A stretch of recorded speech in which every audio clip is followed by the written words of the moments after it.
Bonjour, ici Guillaume Crouzet depuis les studios de CGTN à Paris pour la revue de presse française. Quoi de neuf aujourd'hui dans l'actualité? À la une de tous les quotidiens, une bien triste nouvelle, le décès hier, mardi, du plus célèbre des créateurs de mode au monde, Karl Lagerfeld.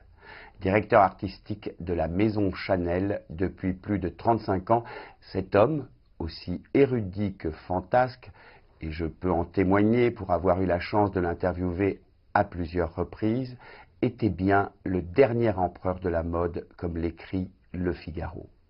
Les hommages se sont multipliés à l'annonce du décès de ce monstre sacré.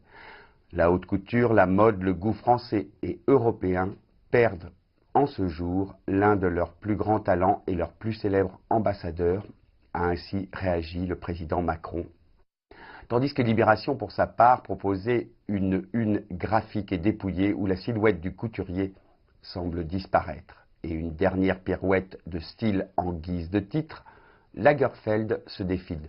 Jeu de mots qui n'aurait sans doute pas déplu à l'intéressé. Dans Le Monde aujourd'hui, une tribune signée de François de la Chevalerie, entrepreneur français installé à Tianjin.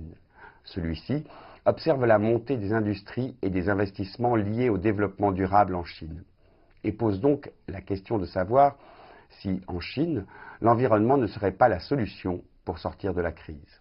Dans un pays où les gratte-ciels fleurissent, les autoroutes et les lignes TGV se déploient, rares étaient jusqu'à présent les municipalités chinoises prêtes à s'engager dans l'environnement et le développement durable. Mais la Chine s'affirme aujourd'hui comme un acteur majeur contre le réchauffement climatique et les Chinois réclament un cadre de vie plus sain, purgé des pollutions, explique François de la Chevalerie. De grands groupes chinois se consacrent désormais à ces chantiers environnementaux, traitement des eaux usées, dépollution des sols, développement des énergies renouvelables. Dans le Figaro Magazine cette semaine, un grand entretien avec Paul Collier, professeur à Oxford.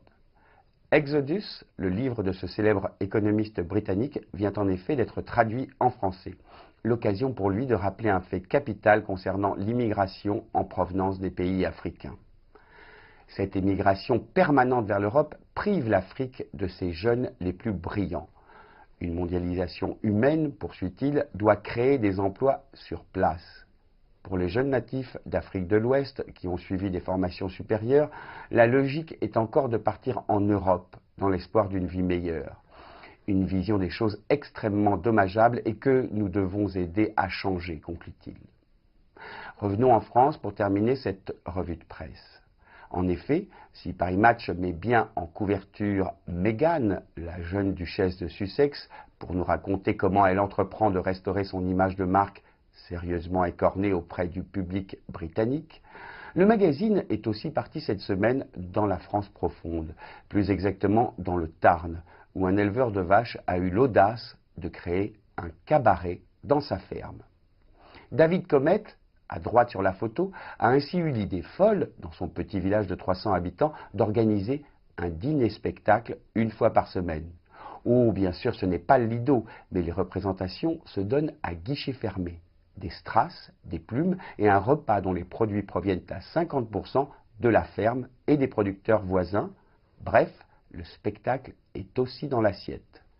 C'était Guillaume Crouzet depuis les studios de CGTN à Paris pour la revue de presse française.